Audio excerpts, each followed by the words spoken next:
Good morning. So, kwento ko lang sa inyo, especially sa mga kababayan natin na uh, kapos sa pera, tapos maraming nakitang online loan, lalo na sa App Store, so marami kayong makita na mga online loan. Pero ingat po kayo kasi karamihan po sa kanila, tinatago po nila yung mga charges nila. So, once mag-apply kayo ng loan, so forefront lang nila yung maliit na interest, but hindi nila pinapakita yung mga charges na malalaki. So, sa akin, ang nangyari, so mayroong isang online app na sinubukan ko kasi that time medyo kinapos ako ng pera.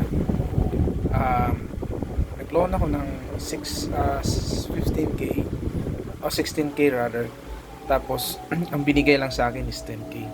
So nagtaka ako, nasaan na yung mahigit 6k, no? So nung day na na-receive ko yung pera sa GCash, nagreklamo agad ako dun sa customer service nila.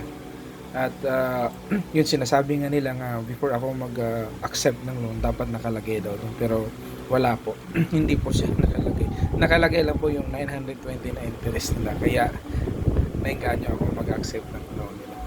So anong nangyari, nag-file ako ng complaint. So una, pumunta ako sa cybercrime division sa Camp Karingal, but unfortunately sinabi nila yung tinatanggap nila na complaint is yung mga harassment na nare-receive sa text. So pag ganito daw mga sitwasyon, dapat sa SEC. So nag-research ako sa Google, tapos yun, nakita ko kung paano mag-file ng complaint sa SEC. So yun, may form sila, nag-download ako, dinownload ko, tapos pinilapan ko. So nilagay ko dun na in violation of RA 3765 ata yun. Sorry, hindi nag-correct na.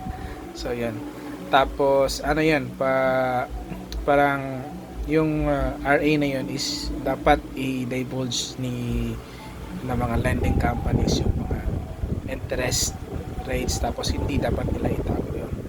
So yan, after ilang days, so umaabot na rin na siguro ng almost 1 month sa palitan ng email. So nag-email na si SAC doon sa company ng lending, tapos yun, nag-reply yung lending, tapos sinagot ko na yun nga, dapat hindi nila itatago yung mga charges para alam natin, no?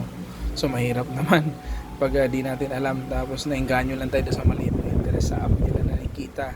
So dapat visible all the time yung mga interest, mga hidden charges doon sa app. So katulad ng app, ibang app, so nakalagay yun, mga interest doon, so hindi nila tinatanggal.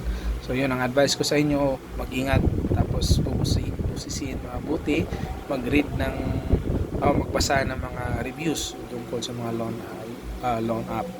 So nangyari, nakipag-areglo yung lending app sa akin. Babayaran ko lang daw kung magkano yung na-receive ko plus yung interest na buti.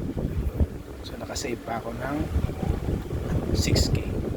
So hindi ko na babayaran yung 6k, yun na lang yung original amount. Okay? So kung may tanong kayo regarding dun sa pwede kayo mag-message sa akin. So drop me a message. Okay? Thank you guys. So ingat lagi. Merry Christmas.